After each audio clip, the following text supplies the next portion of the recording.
भारत का सबसे लंबा नेशनल हाईवे कौन सा है? तो भारत का सबसे लंबा नेशनल हाईवे जो है वो सबसे लंबा नेशनल हाईवे है नेशनल हाईवे 44। पहले इसका नाम था नेशनल हाईवे 7, अब इसका नाम पड़ गया नेशनल हाईवे 44। इसकी लंबाई जो है 3745 किलोमीटर अवस्थित है। और ये किसको जोड़ता है? तो ये जोड़ता है श्रीनगर को। श्रीनगर को कहां तक? कन्याकुमारी तक, माने उत्तर से दक्षिण तक 3745 किलोमीटर लंबा है। नेशनल हाईवे 44 उसका नामकरण हुआ है।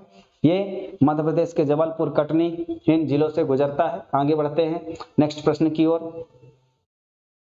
चेनानी नासरी सुरंग कहां पर स्थित है? तो दोस्तों चेनानी नासरी सुरंग जो है ये सड़क सुरंग किसमें हुआ? कौन सी है? सड़क सुरंग है। पर्वत के नीचे से इसको बनाया गया है और यह जम्मू कश्मीर में अवस्थित है।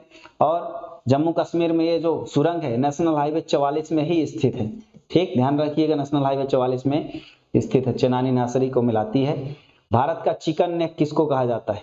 तो चिकन नेक क्यों कहा गया है? जिस तरीके से जो चिकन होता है मतलब मुर्गी का बच्चा या कहें मुर्गा या मुर्गी की जो गला होता है वो चिकन कहलाता है, वो चिकन नेक को उसको कहते हैं। तो ये जो भारत का क्षेत्रफल अगर हम देखें तो ये जो है उत्तराखंड, यहाँ के बाद आता है सिक्किम, और सिक्किम के बाद ये पूर्वोत्तर राज्य होते हैं, यहाँ त्रिपुरा है, ये बांग्लादेश बन गया। तो ये जो गला है ये देखिए कितना सकरा है, ये लगभग 17 किलोमीटर होता है, इसलिए इसको चिकन नेक कहा गया है। और यहीं से हम प्रवेश करते हैं अपने उत्तर पूर्वी भारत की ओर। ये जो 7-8 राज्य हैं यहाँ, तो इसको क्या कहा गया है? वो है ना सिलीगुड़ी कहा गया है। क्या कहा गया है? सिलीगुड़ी। ठीक है, सिलीगुड़ी, ध्यान रखिएगा इसका आंसर सिलीगुड़ी है। 17 किलोमीटर चौड़ाई का ये चिकन नेक है। आगे बढ़ते हैं। भारत का सबसे चौड़ा एक्सप्रेसवे, सबसे चौड़ा एक्सप्रेसवे कौन सा है? तो भारत का सबसे चौड़ा एक्सप्रेसवे है आपका दिल्ली मेरठ एक्सप्रेसवे। तो दोस्तों ये नया एक्सप्रेसवे बना है और ये लगभग 14 लेन का है। कितने लेन का बनाया गया है? ये 14 लेन का बनाया गया है दिल्ली से मेरठ के बीच में। दिल्ली से कहां तक जाता है? मेरठ के बीच में। और यदि लंबा पूछे तो लंबा है पूर्वांचल एक्सप्रेसवे। कितना है? 340 किलोमीटर। कहां से जाता है? गाजियाबाद से। गाजियाबाद से कहां? गाजियाबाद से जाता है लखनऊ तक। ये उत्तर प्रदेश में अखिलेश यादव सरकार के समय बनवाया गया था। ठीक, आगे बात करते हैं नेक्स्ट प्रश्न की ओर। वर्तमान में कौन सी कंपनी भारत के महारत्न कंपनी में शामिल नहीं है? तो दोस्तों इसमें से जो कंपनियां हैं कौन सी नहीं है महारत्न में? तो भारत हैवी इलेक्ट्रिकल्स लिमिटेड यानी भेल सही है, कोल इंडिया लिमिटेड यानी CIL सही है, इंडियन ऑयल IOCL ये भी सही है, महानगर MTNL इसको शामिल नहीं किया गया है, तो इसका आंसर ये गलत हो जाएगा। आगे बढ़ते हैं नेक्स्ट प्रश्न की ओर। उष्णकटिबंधीय मरुस्थलीय क्षेत्रों की वनस्पति को क्या कहते हैं? तो उष्णकटिबंधीय मरुस्थल क्षेत्र में, गर्मी क्षेत्र में जहां तापमान ज्यादा होता है वहां की मरुस्थल क्षेत्र में जो वनस्पति पाई जाती है उसको हम क्या कहते हैं? जेरोफाइट कहते हैं। क्या कहते हैं उसको? जेरोफाइट। मरुस्थलीय क्षेत्र में, चट्टानी क्षेत्र में जो वनस्पति होगी उसको हम क्या कहेंगे? जेरोफाइट कहेंगे। ये प्रश्न कई बार वनडे एग्जाम में पूछा जा चुका है, इसको ध्यान रखिएगा। आगे बढ़ते हैं। उत्तरी ध्रुव पर पहुंचने वाला पहला व्यक्ति कौन था? तो दोस्तों उत्तरी ध्रुव पर हमारा जो पृथ्वी है, पृथ्वी का उत्तरी ध्रुव और दक्षिणी ध्रुव 90 डिग्री उत्तरी अक्षांश, 90 डिग्री दक्षिणी अक्षांश, यहाँ सबसे ज्यादा कोल्ड रीजन होता है, ठंडा क्षेत्र होता है। और यहाँ पर पहुंचने वाला पहला व्यक्ति था रॉबर्ट पियरी। और रॉबर्ट पियरी कौन थे? 1909 में ये यूएसए के व्यक्ति थे और इन्होंने किसकी खोज करी? उत्तरी ध्रुव की, और वहां ये पहुंचे। ठीक, तो ध्यान रखिएगा ये वैज्ञानिक थे। आगे बढ़ते हैं। देश की पहली माइक्रोग्रिड ग्रीन हाइड्रोजन परियोजना किस राज्य में स्थापित की गई है? तो दोस्तों ऊर्जा उत्पादन के लिए, विद्युत उत्पादन करने के लिए, हाइड्रोजन को वैकल्पिक ऊर्जा का स्रोत बनाए रखने के लिए जो NTPC मतलब तापी परियोजना के तहत आंध्र प्रदेश राज्य में एक परियोजना ग्रीन हाइड्रोजन बनाने के लिए की गई, उसको कहा जाता है आंध्र प्रदेश राज्य में ग्रीन हाइड्रोजन माइक्रोग्रिड परियोजना, जो देश की पहली है ना। आगे बढ़ते हैं नेक्स्ट प्रश्न की ओर। सौर ऊर्जा उत्पादन में पहला स्थान किस राज्य का है? तो दोस्तों सौर ऊर्जा यानी सोलर एनर्जी, सूर्य से ऊर्जा प्राप्त करने के लिए, सौर ऊर्जा को विद्युत ऊर्जा में कन्वर्ट करने के लिए पहला स्थान किस राज्य ने हासिल किया है? तो वह राजस्थान पहला राज्य है। ठीक है, पहला राजस्थान, दूसरा कर्नाटक और तीसरा गुजरात। पहला राजस्थान, ठीक, क्योंकि यहाँ ज्यादा तापमान होता है और यहाँ ज्यादा सौर ऊर्जा बनती है। मेकांग डेल्टा किस देश में स्थित है? तो दोस्तों मेकांग डेल्टा मेकांग नदी पे बना है, और मेकांग डेल्टा मेकांग नदी पर बना है। यह वह नदी है जो चीन से तिब्बत से निकलती है और तिब्बत से निकलकर लाओस, कंबोडिया और वियतनाम इन देशों में जाती है। और मेकांग गंगा परियोजना भारत की एक्ट ईस्ट पॉलिसी का भी हिस्सा है। भारत सरकार द्वारा, भारत के प्रधानमंत्री द्वारा विदेश नीति में एक्ट ईस्ट पॉलिसी मतलब पूर्व के देशों के साथ विभिन्न क्षेत्रों में संबंध बनाना, उसी में से एक है मेकांग डेल्टा। तो मेकांग डेल्टा जो नदी है उसके द्वारा बनाया गया है। और ये पूछा गया कहाँ स्थित है, तो वियतनाम में जाकर मिलती है। वियतनाम से जाकर फिर सीधे सागर में प्रवेश कर जाती है, तो ये वियतनाम में इसका आंसर हो जाएगा डेल्टा का। ठीक, आगे बढ़ते हैं। किस देश की सीमा काला सागर से नहीं लगती? तो दोस्तों इसमें से जो देश है, कौन सा देश है जिसकी सीमा नहीं लगती? तो वह देश रोमानिया सही है। सर्बिया गलत है, सर्बिया की नहीं लगती। जॉर्जिया की लगती है, बुल्गारिया की लगती है। ठीक, तो काला सागर आप मैप में जब देखेंगे तो आपको पता चलेगा कि किन देशों की सीमा इसके साथ लगती है, किस देश के साथ नहीं लगती। तो बुल्गारिया की लगती है, रोमानिया की लगती है और जॉर्जिया की लगती है। ये बाल्कन कंट्रीज कहलाते हैं, ध्यान रखिएगा। सर्बिया की नहीं लगती, सर्बिया एक लैंडलॉक्ड कंट्री है। आगे बढ़ते हैं। व्यास 14 और 28 दिन में कर सकते। व्यास परियोजना जो है कहाँ अवस्थित है? तो इसका निर्माण व्यास नदी पर नहीं किया गया है, ये गलत है क्योंकि व्यास नदी पर नहीं किया गया है। इसका आरंभ होने से 61 में हुआ था, ये सही है। यदि बी 12 दिनों के लिए यह परियोजना स्थान राजस्थान, हिमाचल प्रदेश, हरियाणा, जो उत्तराखंड गलत है क्योंकि यहाँ इसके स्थान पर आ जाएगा पंजाब। ये स्टेटमेंट गलत है। इस परियोजना के अंतर्गत पोंग बांध और दोहर बांध का निर्माण हिमाचल प्रदेश में किया गया है, ये सही है। तो पहला और तीसरा गलत है, दूसरा और चौथा सही है ना। आगे बढ़ते हैं नेक्स्ट प्रश्न की ओर। कैस्पियन सागर में गिरने वाली प्रमुख नदियां। तो दोस्तों कैस्पियन सागर सबसे बड़ी झील है, हालांकि इसको सागर नाम दिया गया है आकार के कारण। तो ये झील है, सबसे बड़ी झील है कैस्पियन सागर। रूस में है। यूराल नदी मिलती है, टेरेक नदी मिलती है, वोल्गा नदी मिलती है। तीनों नदियां मिलती हैं, इसका आंसर तीनों हो जाएगा, है ना। आगे बढ़ते हैं।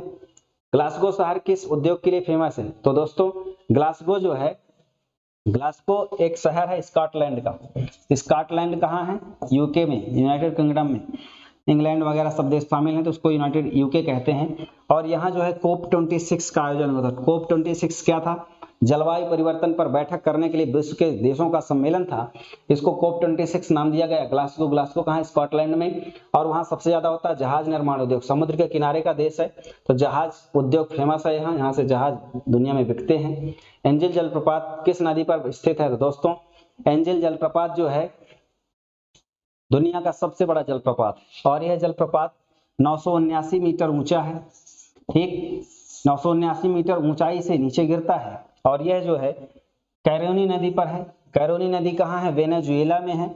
और वेनेजुएला जो देश है, ये वेनेजुएला जो देश है दक्षिण अमेरिका महाद्वीप में स्थित है। ठीक है, दक्षिण अमेरिका महाद्वीप में वेनेजुएला देश में कैरोनी नदी पर या कैरोना नदी पर एंजल जलप्रपात दुनिया का सबसे ऊंचा जलप्रपात है जो 979 मीटर ऊंचा है, ध्यान रखिएगा। आगे बढ़ते हैं नेक्स्ट प्रश्न की ओर। टीटीकाका झील किस देश की सीमा पर स्थित है? तो दोस्तों टीटीकाका झील जो है दुनिया की सबसे ऊंची नौकायन झील है। यहाँ नौकायन प्रतियोगिता या नौका चलाई जा सकती है। और नौका झील है सबसे ऊंची और ऊंची में स्थित है। ये कहाँ स्थित है? तो पेरू और बोलीविया दक्षिण अमेरिका के देश हैं, एंडीज पर्वतमाला से लगे हुए। वहां टीटीकाका झील अवस्थित है, ध्यान रखिएगा। इसका आंसर हो जाएगा पेरू, बोलीविया। आगे बात करते हैं कौन सी नदी भ्रंश घाटी से बहती है?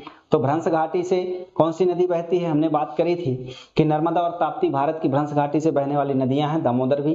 तो भ्रंश घाटी क्या होती है? रिफ्ट वैली क्या होती है? जब दो पर्वत हैं, यहाँ से भी एक पर्वत है, इसके बीच से जो नदी जाती है उसको हम भ्रंश घाटी कहते हैं। और यह नदी बहुत तीव्र गति से जाती है, अपने साथ निक्षेपण पदार्थों को, अवसादों को नहीं ले जाती। इसीलिए यह नदियां अधिकतर जो डेल्टा है, डेल्टा का निर्माण नहीं करती, ज्वार नदमुख या एस्चुअरी बनाती हैं, क्योंकि ये सपाट ढाल में चलती हैं। तो इसमें से जो भ्रंश घाटी में बहने वाली नदी है वो राइन नदी है। क्यों? क्योंकि यहाँ एक तरफ एक पर्वत है, एक तरफ दूसरा पर्वत है, इसका नाम है ब्लैक फॉरेस्ट। और ब्लैक फॉरेस्ट पर्वत जो है ये वासजस पर्वत, ठीक है, वासजस पर्वत इसके बीच में है। और यहाँ से नदी निकलती है राइन नदी, और यह नदी कहाँ स्थित है? जर्मनी में, और जर्मनी में ही ब्लैक फॉरेस्ट पर्वत, वास्यस पर्वत स्थित है, उनके बीच से बहती है। ठीक, और राइन नदी घाटी कोयला नदी घाटी के लिए फेमस है। विश्व का सर्वाधिक जूट का उत्पादक क्षेत्र कौन सा है? तो दोस्तों गंगा ब्रह्मपुत्र डेल्टाई मैदान में जूट का उत्पादन सबसे ज्यादा होता है। और भारत और बांग्लादेश, पाकिस्तान जब विभाजित नहीं हुआ था तो इसीलिए बंगाल का क्षेत्र उपजाऊ हुआ करता था। जब हम लोग मगध महाजनपद इतिहास में पढ़ते हैं तो इसलिए फेमस था क्योंकि उपजाऊ था, वहाँ जूट ज्यादा होता था, अनाज भी होता था। ठीक, तो ये गंगा ब्रह्मपुत्र के डेल्टा मैदान में ज्यादा होता है, और वर्तमान में बांग्लादेश में ज्यादा होता है, और भारत में पश्चिम बंगाल बिहार में ज्यादा होता है। आगे बढ़ते हैं, कौन सा देश विश्व का अधिक यूरेनियम का उत्पादन करता है? दोस्तों यूरेनियम एक खनिज है, रेडियोधर्मी खनिज है, और ये जो है परमाणु रिएक्टर में ईंधन के रूप में उपयोग किया जाता है, बिजली बनाने के लिए उपयोग किया जाता है। यह बहुमूल्य खनिज है, और इसका उत्पादन करने के लिए जो सबसे बड़ा देश है वो कौन सा है? तो कजाकिस्तान है। कजाकिस्तान लैंड लॉक्ड कंट्री भी है, यहाँ सबसे ज्यादा यूरेनियम होता है। सेकंड नंबर में कनाडा आता है, फर्स्ट में कजाकिस्तान आता है। ठीक है, और भारत ने चंद्रयान फर्स्ट, चंद्रयान सेकंड, चंद्रयान तृतीय जो भेज रहा है, दुनिया के सब देश भेज रहे हैं, उसका आंसर यही है कि वहाँ यूरेनियम है उत्पादन चंद्रमा में, उन सबको प्राप्त करना और उनका उपयोग किया जा सके, तो ऐसी संभावना तलाशना। आगे बात करते हैं, सौर ऊर्जा से संबंधित बहुत सारे कथन दिए हैं, उसमें से गलत कथन कौन सा है? असत्य मतलब जो गलत हो। सौर ऊर्जा से सूर्य से प्राप्त ऊर्जा प्राप्त की जाती है, बिल्कुल सही है। उष्णकटिबंधीय देशों के लिए अत्यंत उपयोगी है, ये भी सही है। सौर ऊर्जा का उपयोग सौर कुकर में, सौर हीटर में, तापक का मतलब होता है हीटर, ड्रायर मतलब सुखाने वाला, और सौर लाइट में किया जाता है। तीनों सही है, तीनों स्टेटमेंट इसके सही हो जाएंगे। आगे बढ़ते हैं नेक्स्ट प्रश्न में, आइसोडोपेन शब्द। तो दोस्तों भूगोल में ये शब्द जो बताता है आइसोडोपेन, ये क्या बताता है? तो आइसोडोपेन शब्द को समझ लीजिए। मान लीजिए आपके पास एक ये शहर है, और इस शहर में यहाँ बाजार है, ठीक, यहाँ खनिज है, और यहाँ आबादी है यानी उपभोक्ता है। तो कोई अगर प्रोडक्ट बनेगा वो खनिज प्राप्त होगा, और उस शहर में फैक्ट्री होगी, फैक्ट्री में बनेगा और उसके लिए बाजार होगा यानी बिकेगा, और बिकने के अलावा यहाँ खरीदने वाले भी होंगे। ऐसा जो एरिया होता है उसको हम क्या कहते हैं? आइसोडोपेन एरिया। और ये किसके लिए फेमस है? औद्योगिक स्थानीयकरण के लिए, मतलब उद्योग ऐसे ही स्थान में लगाए जाते हैं जहां उनके लिए खनिज यानी कच्चा माल मिले, कच्चा माल के अलावा विपणन की व्यवस्था हो, मार्केट हो, और मार्केट के लिए परिवहन हो, ऐसी सारी व्यवस्थाएं होनी चाहिए। ठीक है, आगे बढ़ते हैं नेक्स्ट प्रश्न में, अफ्रीका की कौन सी नदी मकर रेखा को 2 बार काटती है? तो दोस्तों अफ्रीका की एक नदी है, उसका नाम है लिम्पोपो नदी। तो दोस्त एक फैक्ट याद रखिएगा, बहुत इंपॉर्टेंट, कर्क रेखा, मकर रेखा और भूमध्य रेखा। ठीक है, भूमध्य रेखा। तो कर्क रेखा को 2 बार काटने वाली नदी माही नदी। माही नदी कहाँ है? भारत में है। भारत में कहाँ है? मध्य प्रदेश में। कहाँ? मध्य प्रदेश में। मध्य प्रदेश में कहाँ? धार जिले में। तो ये कर्क रेखा को कैसे काटती है? ये कर्क रेखा का ही है, और ये ऐसे 2 बार काटती है नदी। ठीक है, तो एक बार यूं काटे, फिर ये ऐसे प्रवाहित हो जाती है और खंभात के खड़े में जाके मिल जाती है। मकर रेखा लिम्पोपो नदी 2 बार काटती है। ठीक, मकर रेखा को कौन सी नदी काटती है? लिम्पोपो नदी। और ये लिम्पोपो नदी कहाँ है? अफ्रीका में है। और भूमध्य रेखा को 2 बार काटने वाली नदी है कांगो। कांगो भी कहाँ है? ये अफ्रीका में है, और ये वाली भी कांगो देश में है, भूमध्य रेखा में। ठीक है, तो ध्यान रखिएगा इन 3 रेखाओं को काटने वाली, 2 बार काटने वाली नदियां।